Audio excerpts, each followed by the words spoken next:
Hello and welcome! My name is Christina and this is my channel Imagine Freedom, which is meant for people who like to work on their self-help and personal development. And today I'm gonna be talking about a concept here which is called the 5 love languages. And this is also a book written by Gary Chapman where he talks about this concept. And Gary Chapman is actually a psychologist and he composed these stories which he heard from his clients, and he wrote a book where he explains that basically every human individual has their own preferred way how they prefer to express and receive love and affection from other people. What do you want? You. Goodbye. And these 5 types of expression of love are, I have to read it because I never ever for the life of me can't name all 5. Receiving gifts, quality time, words of affirmation, physical touch, and acts of service. If you're wondering what is your primary love language, which is like the main way how you express and receive love, then you can take a quiz which is online. It's free. I will leave a link down below. Again, not sponsored, just in case you would be curious about how is it for you. And also, if you want to read this book, the quiz is at the end of the book as well. These are ways how you can receive and express love to your loved ones, to your romantic partners, or to your family, to your colleagues. Of course, with each individual, there's going to be a different level at which you express your affection. For example, if you express your affection to other people primarily by words and you like to compliment other people, you might, for example, compliment a new clothing of your colleague in work. You look good. But you will compliment your romantic partner in a different way, maybe in more intimate way. I've never wanted a human's blood so much in my life. I don't know, totally depends on you. It doesn't have to be the same with everyone, but the basic underlying concept is still the same. And I will give you several examples so that you can at least picture what this might look like in different situations. So let's just say we have a father and a son. And this father, he prefers to express his love by giving gifts. And so he works a lot in his work so that he can buy his son a lot of gifts and material objects. And that's the way how he expresses his love for his son. However, his son, maybe his primary love language would be attention. And since his father is working all the time and he doesn't give him any attention, this son feels like his father doesn't really love him, and so he doesn't feel loved. And if you're looking at this situation from the position of each individual, it might seem really, really sad. However, if you look at it from above, at these mechanisms, you might start to see that it's not sad, it's just unfortunate, because they actually care for each other, but they don't communicate it really well. And of course you might say, well, then it's a communication issue. They should tell each other what is the problem. But many times people don't have to know what is the problem and how to address it and why they behave the ways they behave. And this concept of 5 love languages is not like a magic pill that you can apply to anything. I personally think that it's good to use this as a lens, as a tool, and take this lens and look at some problems in your life, whether or not it could be applied to this concept. Then I have another example. Imagine man and woman, they're in a relationship, and maybe this woman would like to hear from her partner words of affirmation because that's her primary love language, and she would like to be appraised. Pay me a compliment, Melvin. I need one. Quick. However, her man doesn't like words of affirmation. What he prefers are acts of service. So he does a lot of things around the house, or he does a lot of things for her, and he feels like he's expressing his love for this woman by caring for her in this way. And she, however, doesn't feel loved because he's expressing himself in a way that she doesn't fully understand.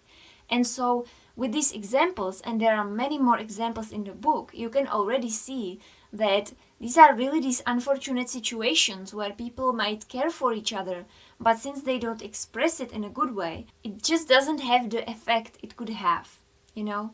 Now I would like to talk about a little bit about the context and the criticism of this book, because this is not all pink and awesome. One criticism of this concept lies in the fact that there haven't been many studies carried out considering this topic. One study was carried out in 2000, and this study concluded that this can help somewhat. It can help people to communicate with each other. However, there was another study made in 2017, and according to this study, this concept can only work if both partners are on board with this. Now, I highly discourage you from pushing anybody to get on board with this concept. Why am I saying this? Well, this is something that Dr. Chapman actually talks about in his book as well, but since I'm not sure if you're gonna read it or not, I'm gonna say this important thing in here, and that is that love is never about forcing someone else to do what you want, you know. If you don't feel loved and you feel like your relationship of whatever kind needs some sort of work, then you can be the one who's gonna start this, like who's gonna do the work first, who's gonna try to improve the quality of the relationship and pour some love and attention into it. And if the other person is receptive to your efforts and you communicate to them maybe, and they know what are your needs and they really care for you, maybe they will also fulfill your needs in this way and they will also work on the relationship. However, it should always be their own will, you know. You should never like buy this book, read it, be totally psyched about it and then push it and force it on someone else and force people to express love to you. This is really not how it works. Another criticism I heard was actually from one of videos on YouTube, and they were talking about the fact that maybe in romantic relationships, and this is again just another example, when a woman maybe is kind of playing with men, and this woman maybe has one guy and she likes for him to repair her stuff and do various things for her, and thus she's using acts of service from this man. However, then she can have another guy and she's maybe into him a lot and she requires attention from him and spending quality time with him. And so this criticism focused on the fact that you can express different needs in different situations and it could be used as this transaction or manipulation. I personally don't think that this is how it's meant. I mean, if you're clearly using someone to do some things for you, and you don't love this person and you just really manipulating them into something, that's not really a love language. You know, there's always going to be something which you prefer. And so in this example, it could potentially be that this woman actually likes quality time and that's what she does with the man that she actually prefers. Another criticism I found on the internet was that this doesn't really work because there has to be some underlying desire, and if you try to speak the love language of someone else, you're not going to make them fall in love with you. This is not something that the book claims, however. This, I think, is misconception of this concept. This concept doesn't say that you're just going to apply love languages and everything is going to be awesome. There has to be a relationship between two people. There has to be in romantic relationships. There has to be desire that they have for each other and communication and some kind of base. And then if you have a base and you want to further work on your relationship and nourish it, you can use this concept as a tool, as a lens to look at your relationship and see where there might be some opportunities for growth. And then you can work on it even more. But this concept doesn't say that this is like a magic pill and this miracle that's gonna win you someone that you desire, because this person has to obviously desire you as well.